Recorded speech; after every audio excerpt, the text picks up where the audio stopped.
Hola de nou, alumnes de Matemàtiques aplicades a les Ciències Socials de segon de batxillerat. Ja tenim aquí el final de curs i, per tant, el darrer lliurament, el 8è.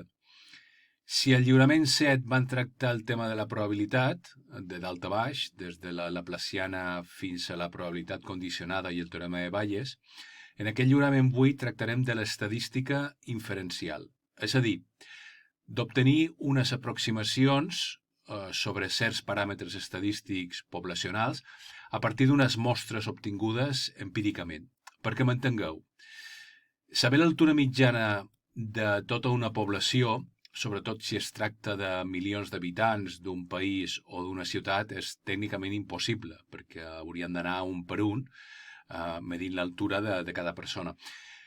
Però el que sí que podem fer és agafar una mostra de 100, 200, 300 persones d'aquesta població i obtenir no un valor concret de l'altura mitjana, sinó un interval en el qual, amb un cert marge d'error, es trobaria aquesta mitjana de les altures. D'això se'n diu un interval de confiança.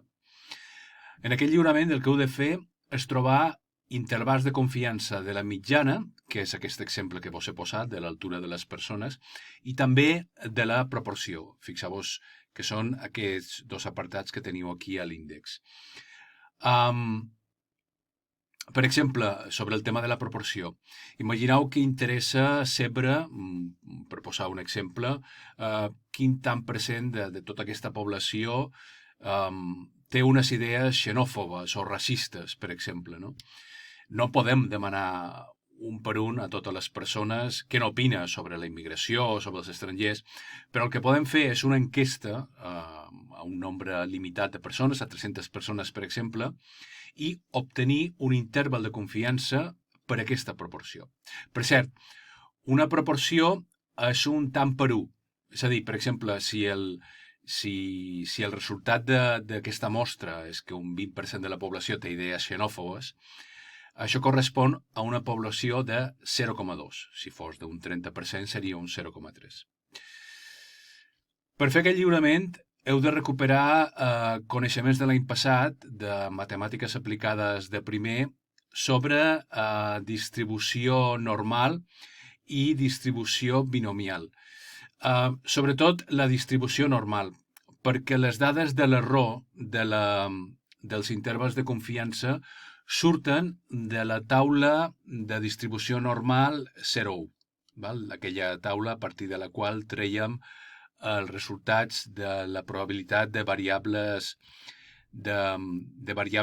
probabilístiques que seguien una distribució normal.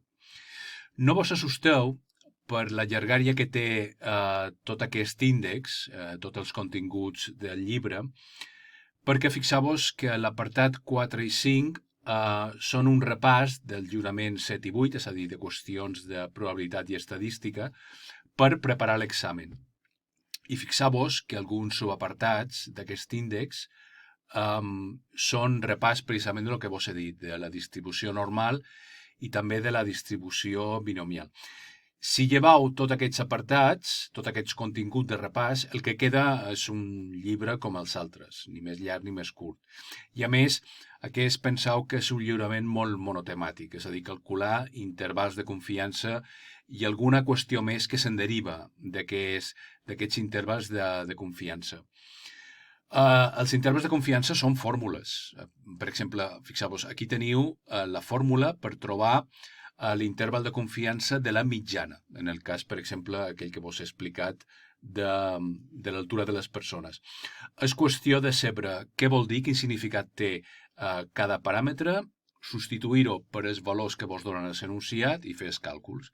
És a dir, això d'aquí vol dir la mitjana mostral de la mostra de persones que s'ha agafat. Això és la dada de l'error que surt de la taula de distribució normal 0,1. Això és un vell conegut de la distribució normal, la desviació típica, el nombre d'elements que formen la mostra, i aquí se torna a repetir, el que passa és que en lloc d'una suma és una resta, i ja està. És a dir, amb la calculadora feix els càlculs corresponents i ja teniu l'interval de confiança. A l'índex hi ha un apartat, que és aquest d'aquí, el 3.4, anomenat test d'hipòtesi. A veure, Aquest contingut pertany al temari de matemàtiques aplicades de segon, però ja ens han dit des de la universitat que no sortirà a les PBAU, és a dir, no hi haurà cap pregunta que sigui de test d'hipòtesi. El problema és que mentre els plans d'estudi del batxillerat s'estan reformant, com heu vist darrerament, amb els canvis legislatius, els temaris de la universitat, no tots, però en alguns casos se mantenen igual. Per tant, podria ser que aquells que estudieu certes carreres universitàries, com per exemple econòmiques o semblants, vos trobeu que determinats professors donen per fet que sabeu què és un test d'hipòtesi. De tota manera, si ho dona per fet i no ho sabeu, és qüestió de repassar-ho, d'agafar llibres de text o de mirar vídeos, i a internet hi és tot, vull dir, el coneixement ho trobaríeu. Però ja que és possible que això vos passi i que el test d'hipòtesi forma part del temari de la estadística inferencial, teniu aquí aquest apartat, que és molt breu, és un apartat molt breu, fixeu-vos que s'acaba aquí, no té al final exercicis i simplement el que hi ha és un exercici doble. Doble perquè a partir del mateix enunciat fa dos supòsits. No? Ja veureu, el procediment és molt simple i sempre és el mateix. Se tracta de trobar un interval. El que passa és que és un interval de confiança en què les dades no són mostrals, sinó que són dades poblacionals. Precisament allò que no tenim mai, el que cercam amb els intervals de confiança, aquí ho donem per suposat. Construïm aquest interval que se diu interval característic amb dades poblacionals i després el que fem és comprovar si la dada que ens han mostrat, la dada mostral, que seria aquesta d'aquí, cau dins o no d'aquest interval característic que hem calculat. Això és un exercici o és un exemple d'un centre educatiu en què el director diu que uns bons resultats en els exàmens finals d'uns certs estudis serà que aprovi un 80%. Bé, aquesta és la hipòtesi i el que fan és fer una prova, és a dir, abans dels exàmens, agafen un grup de 100 estudiants, els passen un simulacre i obtenen que un 72% han aprovat. Nosaltres no construïm l'interval amb aquesta dada mostral d'aquí, amb un 0,72, sinó amb la dada que hipotèticament donaria un bon resultat en aquest examen, que és 0,80. Construïm l'interval característic i comprovant que 0,72, amb aquest error d'aquí, amb un error amb una significació del 5%, el 0,72 no cau dins d'aquest interval, per tant, no se pot acceptar la hipòtesi. Bé, ja està, això és tot. A l'examen no sortirà cap pregunta sobre test d'hipòtesi, però sí que volíem que al Banco veiéssiu un exemple. A la microtasca sí que hi ha un exercici, però allà hi ha unes indicacions en què pràcticament vos deim com s'ha de fer aquell exercici, per tant, és un punt regalat.